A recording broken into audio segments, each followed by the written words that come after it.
Hello, I am Ishita. আজকে আমার ডিনারের থালিতে কি আছে? আমি আবার আমার বাড়ির সবাই, আমার বাড়ির মহারাজ কি বলে জানো, থালাটা ভালো করে সাজাইয়া না দিলে ও খাবে না।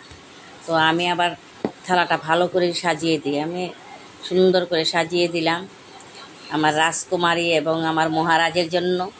মহারাজও আবার এরকম সুন্দরভাবে থালাটা সাজিয়ে দিতে হবে। আমি খাওয়া দাওয়ার মধ্যে আমরা কৃপণতা নাই, আমরা খাওয়া দাওয়া খুব সুন্দর করেই খাই, কৃপণতা করি না। আইসে খাইয়া যাম, আইসো জীবনে একবার, ভালো বুড়ো খাইয়া যাও, খাওয়া দাওয়া করো, ঠিকঠাক মতো খাওয়া দাওয়া করো।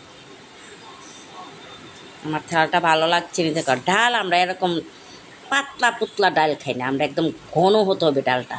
আমার মহারাজও বলবে ডালটা একদম ঘন হবে, আমার রাজকুমারীও বলবে ডালটা একদম ঘন করে দেবে, না হলে খাবে না ওরা।